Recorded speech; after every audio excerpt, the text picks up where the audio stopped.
ওয়ালাইকুম আমার কলিজারা পোড়া ভাইয়েরা সবাই কেমন আছো? আজকে আমি রান্না করব চামড়া মুরগির চামড়া ভাজি করব। দিয়ে দিচ্ছি তেল, দিয়ে দিচ্ছি দুটো তেজপাতা, দুই তিনটা এলাচ, দুই তিনটা দারচিনি দিয়ে ভালোভাবে ভেজে নেব। দিয়ে দেবো পেঁয়াজ কুচি, রসুন কুচি,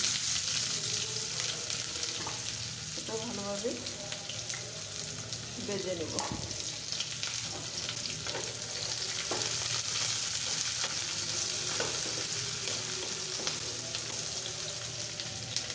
দিয়ে দেবো 1.5 চা চামচ মরিচ গুঁড়ো, 1 চা চামচ হলুদ গুঁড়ো, 1 চা চামচ ধনিয়া গুঁড়ো, দিয়ে দেবো গরম মশলা গুঁড়ো, দিয়ে মশলাটাকে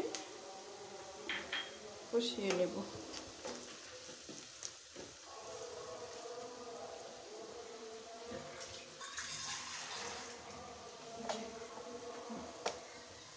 দিয়ে দেবো পানি,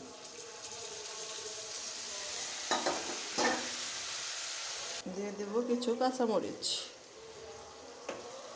টুকরো করা। তেলটা উঠে আসতে দিয়ে দিব 1.5 চা চামচ আদা রসুন পেস্ট,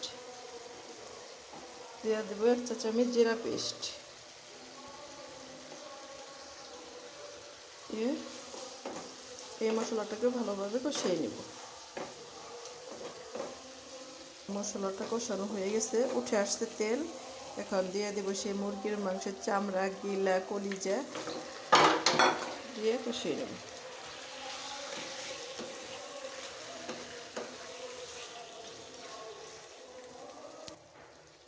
চামড়াগুলো, গিলা, মাংস সব কিছু দেওয়া হয়ে গেছে। এখন ভালোভাবে কষিয়ে নেব।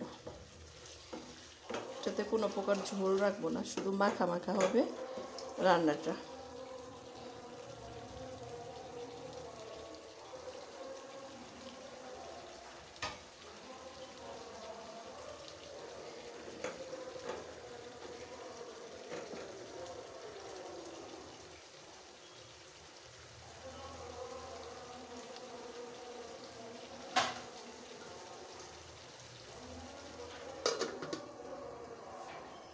বাস হয়ে গেল আমার মুরগির মাংসের চামড়া, গিলা, কলিজা সব ভাজা ভাজা।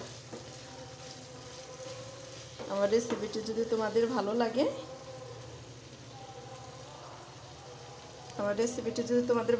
আমার পেজটা ফলো করো প্লিজ।